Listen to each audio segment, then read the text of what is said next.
Hey guys, Joshua Peterson here, Peterson Electric. It is just a couple days before New Year's on 2023 here. Wanted to do a quick video for you about sump pumps. I'm not sure I've ever done one. This system was put in by a company out of Denver. They come in and do basically kind of like a clean crawl space. Put in silver insulation, tape a bunch of thick plastic, and make it all sealed up. That keeps kind of a lot of your radon out of there. For my SEO guy, this will be basically circuits for a dedicated sump pump or evap. But yeah, this is kind of a complete system that they do. So as far as what we had to do, we had to wire this up. This is how these sump pumps can look. I do change sump pump motors, by the way, if they freeze up, which we do quite often, actually, especially in my neighborhood. They're too small of a pump. But anyway, so the sump pump is in here. Most of the time there's a radon pipe coming out too. Years ago, the complaint that she had was that it smells moldy and there's moisture down here.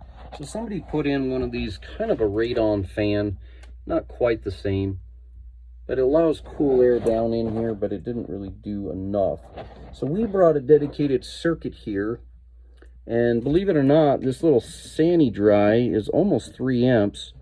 The sump pump is going to be running right around 8 to 10 amps, but including inrush current. And this little guy runs about a ½ amp.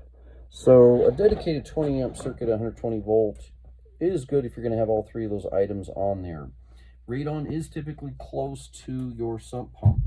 I used to not be a huge fan on radon, nor a believer in it, until I got one installed. I put it in myself. I had a friend of mine just go ahead and send me a kit, and when he came and got it back to me 2 weeks later, told me how the value in my basement, how much, I forget what they call that, but the microns or whatever it is, that it was really high. And so my wife and I were in the master bedroom basement for 12 years.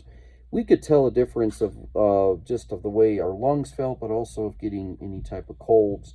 But once we get the radon put on and put in appropriately, and then got it lifted out of there and put it into the sump pump, boy, we noticed a huge difference immediately how much it did not stink or had that mildew smell going on in the basement. Our basement was finished, but the sump pump was in an unfinished area right by our laundry room. So we were able to pipe up and outside and up the side of it 2-story high to get that out.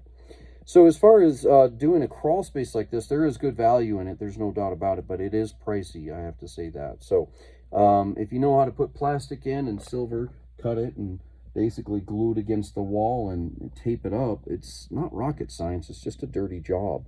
So anyways, this is kind of where what they did, because they were getting overflow from water. That sump is dug out. That's just a big plastic container, and they took the dirt and just spread it around. But they did it at the lowest point where probably the water was, or connected to your irrigation pipe outside. Some systems you have to actually have it dug all the way around the preliminary of the home. This is a quadplex house, so you really couldn't do that. So it's right in the middle of 2 other units, or actually townhome, but try 3 of them or 4 of them, I can't remember. So keeping that in mind, they probably just dug down, took the dirt out, put the sump. Any water that comes into there and rises from their irrigation outside of the preliminary pipe, that will be piped back up and sucked back out. Keep in mind that these plastic pipes coming out of the house, those 9 times out of 10, the builder and these type of companies only pipe them out 3 foot. You're supposed to have that about 10 foot away from the home to be safe. Otherwise, that water comes right back down, and all the pump is doing is just acting like a toilet bowl when the plunger isn't satisfied. So anyways, guys, thanks for joining us. Hopefully that'll help you out. If you need some electrical, let us know, and we'll talk to you later.